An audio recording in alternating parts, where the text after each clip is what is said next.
I never thought family dinner could feel like walking into a battlefield, but there I was, sitting across from my sister Sarah at our parents' dining table, feeling the familiar knot in my stomach tighten with each passing minute.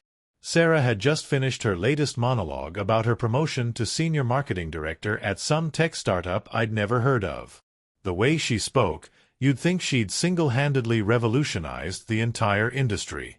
Our parents hung on every word, nodding and smiling like she was delivering a Nobel Prize acceptance speech. And then the CEO pulled me aside, she continued, gesturing dramatically with her wine glass, and told me I was the most innovative thinker he'd ever worked with. He said the company's growth this quarter was entirely due to my strategic vision.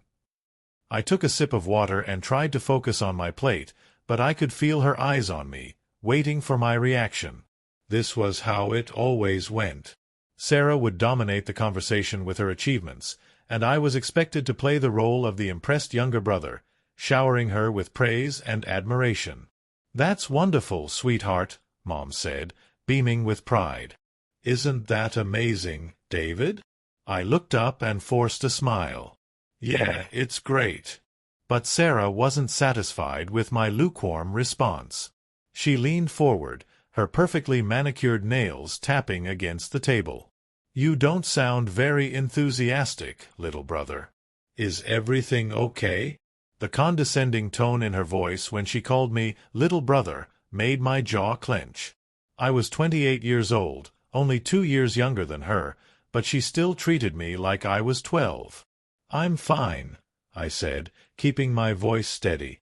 "Just tired from work." Sarah let out a laugh that didn't reach her eyes. "Oh right, your work. How are things at the community center these days? Still organizing finger-painting sessions for the elderly?" The way she said it made my job sound trivial, meaningless. I worked as a program coordinator for a nonprofit that provided services for seniors and low-income families. It wasn't glamorous, and it certainly didn't pay well, but I found it fulfilling. At least, I used to. "It's important work," Dad interjected gently, but Sarah was already rolling her eyes. "Of course it is, Dad. I'm sure David finds it very fulfilling." She turned back to me, that fake sympathetic expression plastered on her face. "I just think you could do so much more with your potential. I mean, you were always the smart one in school. Remember how you used to tutor me in math?" Here it comes, I thought. The backhanded compliments wrapped in concern. "I've actually been thinking," she continued, "maybe I could help you get a real job. You know, something in the corporate world where you could actually use your talents and make decent money. I have connections now." Something inside me snapped. Years of subtle put-downs, of being made to feel like my choices were wrong, like my life was somehow less valuable than hers, came bubbling to the surface. "You think I'm jealous of your success," I said quietly, setting down my fork. Sarah's eyebrows shot up. "What? I never said that. You didn't have to." I looked directly at her, my voice gaining strength. "You think I sit here every week listening to your stories about corner offices and expense accounts, seething with envy because I chose a different path?" "David, You want to know what I think about when you tell us about your latest achievement?" I interrupted. "I think about Mrs. Henderson, who comes to our center every day because we're the only people who talk to her.